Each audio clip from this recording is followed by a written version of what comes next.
Dando continuidade aqui ao nosso bate-bola sobre o TCC, um dos itens que vocês vão ter que fazer estudos será o das justificativas sociais. E nós vamos, principalmente, fundamentar essa parte aí através da copresença. Oi? A gente parou antes do 5. Não, tudo bem, é porque eu não estou obedecendo exatamente a mesma ordem dos itens, tá? Porque depois vocês vão poder ler as gravações na ordem que melhor interessar para vocês. É porque eu estou com o material um pouco melhor organizado para essa parte, por isso que eu vou hoje começar por ela. Bom, então deixa eu ver o que vem dizendo aqui, para saber o que eu vou ter que explicar para vocês. Essa parte da sua pesquisa deve ser direcionada aos eventos sociais humanos, a sua possibilidade de encontrabilidade. Então, tudo que você puder ler nos livros, que explique o que favorece ou desfavorece a permanência ou encontrabilidade das pessoas dentro dos espaços que vocês produzirem, é alvo deste item de análise do TCC. Então, tem a ver com os níveis de privacidade e devassidão. Então, vocês vão separar técnicas para favorecer a privacidade ou facilitar o acesso às pessoas. Existem ambientes que eles possuem características de maior intimidade, maior privacidade, e outros que têm uma característica mais pública. E vocês vão identificar quais são esses espaços, quais os que são ideais para serem mais públicos e quais são mais privados. Tem uns que têm grau de privacidade maior. Se vocês quiserem explicar, inclusive, vocês podem criar uma tabelinha e colocar assim, por exemplo, sala, grau de privacidade, 1. Cozinha, grau de privacidade, 2. Aí você vai lá e explica, 1. Privacidade mínima. Todas as pessoas podem ter acesso visual e frequentar a sala sem nenhum problema. Ou de repente, depende muito de como é a visão. Vocês podem defender essa questão da privacidade por cultura, ou seja, no Brasil existem diversas culturas e é um pouco regional esse grau de privacidade que os espaços precisam ter, né? Se você quiser explicar que existe uma diferença entre as regiões, é um caminho para desenvolver o seu estudo. Se vocês quiserem defender que existe uma particularidade mais geral e dizer que a sala, a cozinha e tal, banheiro possuem um nível X de privacidade, pode, por exemplo, criar uma tabelinha, mas não necessariamente precisa ser uma tabelinha explicando isso. Pode ser um texto corrido que fale os ambientes. E se lembre que a gente vai falar não somente dos ambientes principais. Existem halls, corredores, né? Existem os ambientes comerciais que vocês podem fazer pesquisa também, ok? Depende muito qual vai ser o alvo da sua pesquisa. Bom, deixa eu ver aqui. Pontos de atração e repulsão. Ou seja, vocês vão identificar se existem elementos que são colocados dentro do espaço e que vão fazer com que as pessoas queiram ou não estar nesse espaço. Digamos que existe uma luz muito intensa, porque existe alguma exibição de objetos. Se ela for incômodo para os olhos, por exemplo, de alguém, ela não vai querer ficar muito tempo lá. Tá? Ou se é um local que ele não tem onde sentar. O que acontece com a copresença daquele espaço? Reduz. As pessoas não vão querer permanecer no espaço. Ele vai ter uma característica de transição. É bom que vocês identifiquem que tem espaços que têm característica de permanência e outros de transição. E às vezes, propositalmente, nós mexemos com algumas peças do quebra-cabeça para fazer com que as pessoas permaneçam ou passem por aquele espaço. Uma área, por exemplo, onde tem objetos frágeis e onde vocês não querem que as crianças permaneçam, vocês não vão estimular a permanência das crianças, vão criar alguma coisa que não seja tão agradável para a permanência destas crianças, ok? Ou você não vai criar nenhum fator que seja de repulsão, mas você vai criar um fator de atração em outro ambiente para que essa criança não se sinta atraída a permanecer naquele espaço. Fatores de atração e de repulsão para encontros e relacionamentos sociais dentro dos espaços. Ok? Não necessariamente você precisa transformar um espaço agradável, mas pode ser um outro mais agradável. Outro mais agradável ainda para você favorecer essa encontrabilidade, né? Aliás, você pode defender qualquer tipo de motivo colocado no espaço. Uma visão, por exemplo, de uma paisagem, ele é um fator de atração. Ficar à beira de uma lareira, um aquário para você relaxar olhando para ele. um cantinho de meditação, com iluminação diferenciada. Gente, até a cama do casal é um fator de atração. Se ela for uma cama bem localizada, de fácil acesso, confortável, com todas as condições ideais, muitas vezes vão ter pessoas que não vão para a cama do casal para fazer o que um casal normalmente faz, mas está tão agradável que vai atrair mais pessoas. Na minha casa, por exemplo, a minha cama, ela é um fator de atração para a casa inteira. Todo mundo que chega quer vir para a minha cama, porque é uma das mais confortáveis. O meu quarto é a janela mais fresca, tá? O meu quarto tem algumas condições ideais, por isso as pessoas querem muito ir. Na casa da minha avó, a cama da minha avó era o grande local de encontro. Todos os primos queriam ficar deitados na cama da minha avó. Não vou explicar todos os detalhes, mas o principal é porque era gostoso, tinha o cheirinho da minha avó, tinha as histórias que ela contava pra gente, né? E tinha algumas outras coisas mais que primos gostam de fazer, né? Então, tudo isso é importante a gente considerar. Então, vamos ver o que mais. Então, aqui nós vamos descrever parâmetros ideais para que este tipo de relação aconteça, sem deixar de comentar que em muitos momentos desfavorecer os encontros sociais pode ser desejável. Perfeito, então já acabei de falar sobre isso. Entrar no mérito das subespecialidades da copresença, distinguindo então os diversos tipos de espaço, o que é interessante para cada um deles. Nas teorias de copresença encontramos as respostas mais objetivas para descobrir se os espaços terão bom ou mau desempenho social. Separe os desempenhos por subespecialidade e descreva o resultado esperado em cada uma delas. Não descreva somente o conceito. Explique que tipo de situação é bom para cada tipo de ambiente. Aí confunde um pouco vocês, porque eu estou falando que tem esses conceitos, mas eu não digo que conceitos são esses, né? Por quê? Na verdade, no fim do texto, vocês vão perceber que eu faço uma referência a um texto chamado Copresença. Existe um slide de PowerPoint, estou com ele aberto aqui ao fundo. E esse slide, gente, tem um conteúdo que fala sobre copresença. E ele explica cada um dessas subespecialidades. E a gente até já teve aula disso, né? Lembram das aulas teóricas? A gente teve aula sobre axialidade, convexidade, constitutividade e alguma coisa sobre atividades de atração, barreiras, né? Esse texto, ele está explicando cada uma dessas coisas, o que é cada uma delas. Vamos dar uma lida, que a gente pode tirar algumas das principais dúvidas em relação à copresença. Bom, vocês já estão carecas de saber que a copresença tem relação com permanência e trânsito de pessoas dentro dos espaços. E que algumas das subespecialidades explicam de que maneira a gente pode mudar essa relação de permanência ou transição das pessoas. Então, só entendendo a copresença que fala que bom, não vou ler esses textos aqui não, que vocês vão poder ler e vão poder compreender melhor, né? Senão fica muito extenso, vamos objetivamente para as técnicas que a gente vai poder explorar. Tá escrito sala aqui, tá errado, tá? Não é sala não, depois eu vou corrigir isso. O que é? É copresença de novo, é porque eu tirei de um slide que estava escrito sala, esqueci de deletar. Bom, axialidade tem relação direta com os eixos de circulação decorrente do fluxo humano. Apresentam uma esquematização. Gente, fluxo humano, no caso de quem trabalha com projeto de interiores, tá? Por quê? Essa palavra copresença, especialmente aqui em Brasília, ela tem uma relação muito forte com os estudiosos de urbanismo. Então, o pessoal que estuda urbanismo aqui em Brasília, principalmente na UNB, eles fizeram vários estudos de permanência e de aglomeração social, principalmente nas matérias de urbanismo, e descobriram um monte de coisas. Nós que lidamos com arquitetura e com interiores, fizemos outro tipo de estudos aplicando isso um pouco mais para a nossa realidade. Então, quando a gente fala de arquitetura de interiores, a gente está lidando com o fluxo humano. A gente não está preocupado com o fluxo urbano, que é outra condição, outra maneira de ver a copresença. Então, apresenta uma esquematização de trabalho que determina que à medida que os ambientes se apresentam na área de maior intensidade deste fluxo, passam a ser mais atendidas pelo acesso de pessoas.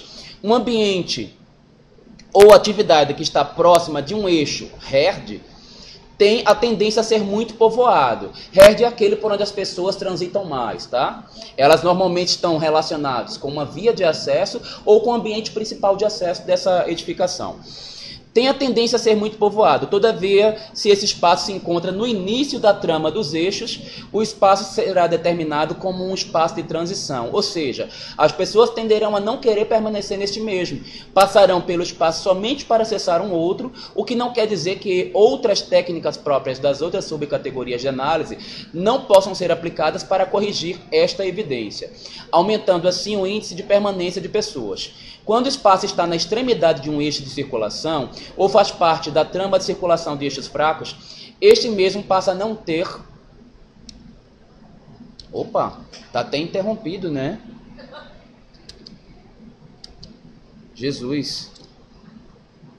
A não ter uma boa axialidade. E, consequentemente, pode ter uma baixa copresença.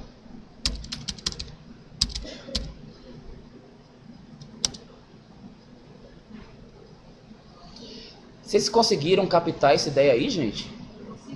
Ou melhor se eu fizer um desenho para isso ficar mais claro?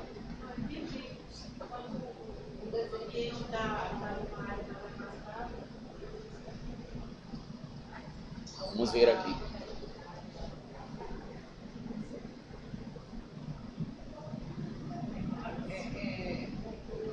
Tá difícil. Deixa eu acabar de copiar lá, consequentemente. É porque esse texto daqui a pouco já vou dar para vocês.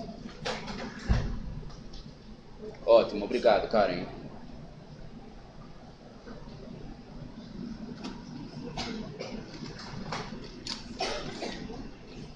Veja. Fazer um esquemazinho aqui básico. Sala.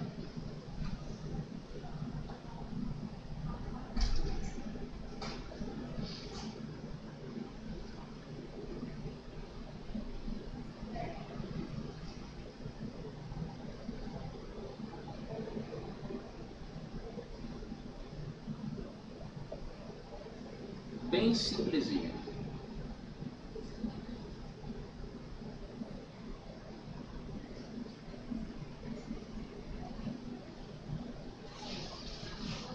Sala, garagem, cozinha,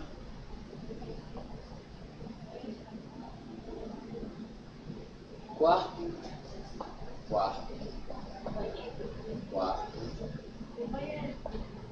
Aí, vamos arrendar um banheiro aqui.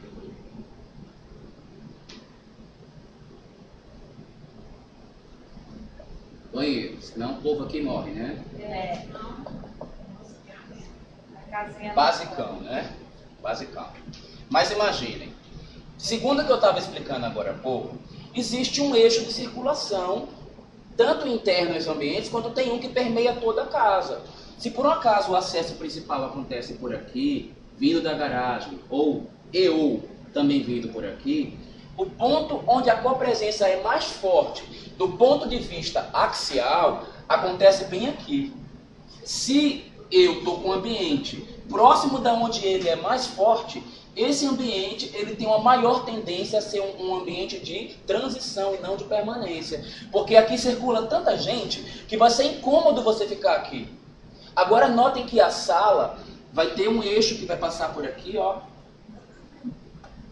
Esse eixo que cruza toda a casa, até ele chegar aqui nesse ponto, ele é herd, né? Porque ele pega o movimento de quem vem da rua, quem vem da garagem, quem está na sala, vai partir para a cozinha ou ir para os quartos, e é todo mundo no meio desse bolo. Muita gente sempre andando por aqui. Quem está vindo daqui da garagem, está vindo de um eixo um pouquinho mais fraco. Porque só quem veio de carro está circulando por aqui.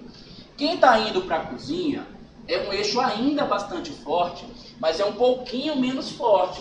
Se você quiser explicar como está a axialidade do seu projeto que você está analisando, você pode usar aquelas cores que a gente fez nos eixos quando vocês estudaram paisagismo comigo. Porque aquilo tudo lá que a gente estudou nada mais foi do que axialidade aplicada ao paisagismo. Isso aqui já é axialidade aplicado a um projeto de interior. Lembram que o eixo mais forte era na cor quente, o eixo mais fraco era na cor fria.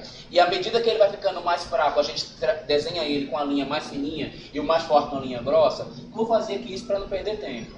Mas aqui, ó, tem uns eixos softs, que são os eixos bem fraquinhos, ó, que são os dos quartos. E tem uns eixos mais fortes que passam pelo meio. Esse eixo aqui, por exemplo, ó, quando ele chega da metade daqui para lá, ele já poderia ser ou uma cor mais alaranjada, porque ele é menos pesado, ou um traço mais fino, porque até aqui ele é intenso pra caramba. Daqui para lá, só quem quer ir realmente para a área íntima, e normalmente é só o dono do quarto que ultrapassa até lá, né? Então passa a ser mais fraco. Ainda tem um que continua bem fraquinho para cá pro fim, ó, que é quem quiser sair e ir para a área de lazer, ó, para a área externa da casa. Então continua tendo eixo. Mas aí ele pode permanecer, aí ele pode ser forte até lá no final, se tem uma abertura aí.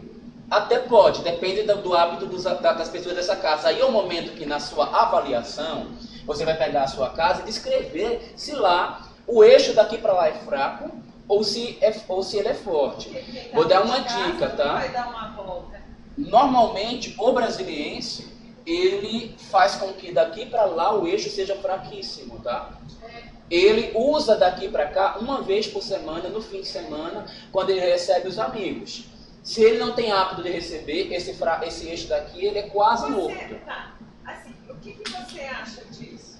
Um acesso assim, porque eu já vi coisas, ambientes assim, que você passa sempre por fora, por uma varanda, não sei o que, para dar lá. Ou por dentro da casa, assim. Olha, o que você tem que tomar cuidado é que quando o ambiente ele tem um grau de privacidade elevado, não pode ter um eixo passando por dentro dele, porque ele vai causar incômodo às pessoas donas desse quarto ou desse ambiente. Por exemplo, eu tenho uma família que eu fiz a casa recentemente. Aí é péssimo, né? Sim, eu fiz uma casa recentemente onde tinha um quarto aqui no fim, ocupando esse fim todinho, e era o último de todos, era o quarto do casal. E ele deixou bem claro para mim: Raul, eu quero acessar aqui, quero chegar aqui no meu quarto do casal, eu quero que no meu quarto do casal tenha uma varanda enorme, com as esquadrias de vidro bem grandes, para eu abrir a esquadria e olhar para a minha piscina. Aí eu falei, mas aí eu faço um acesso lateral, né? Não, porque eu vou perder espaço para poder ter o acesso lateral. Eu falei, você tá louco. Todas as pessoas da sua casa vão passar por dentro do seu quarto, vendo o seu quarto, porque vão querer frequentar essa varanda. Então a gente coloca na balança esse tipo de situação, tá? Eu acho que um acesso interno para ir para a área de lazer é tudo de bom, desde que ela não passe por um ambiente que tenha um grau de privacidade alto. Não necessariamente uma área íntima. Uma sala de TV, por exemplo. Passar por dentro dela para chegar na área de lazer é um horror, porque você está assistindo o cinema lá, assistindo o jogo, aí passa a meninada toda correndo com os brinquedos para ir para a piscina. Né? Ou eles saem da piscina tudo molhado por dentro da sala de TV, que provavelmente tem um tapetão lá maravilhoso. Senta no sofá tudo molhado, não quer saber de nada, te coloca na balança. Então, ó, esses ambientes que estão na ponta desse eixo, ó, lá no finzinho do eixo, eles fazem parte de uma copresença menor no ponto de vista axialidade, ok? E esse que está aqui perto dos acessos principais está perto de um eixo herd, portanto ele tem uma copresença maior para a circulação. Tá? Esse é um dos elementos da copresença. Deixa eu ver se eu estou aqui com a tal da casa que eu estou falando para vocês agora.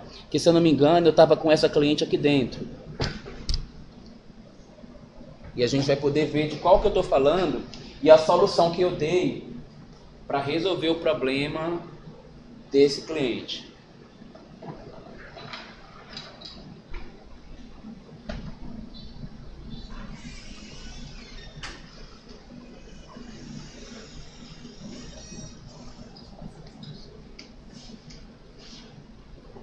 Eita.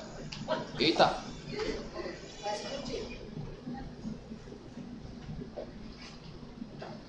mau contato, isso aí. Não tá com mau contato, não. Fez foi um... Deu um pau aí. Vamos interromper aqui a axialidade e eu gravo outro item da copresença num próximo vídeo. Até eu descobrir o que deu defeito aqui.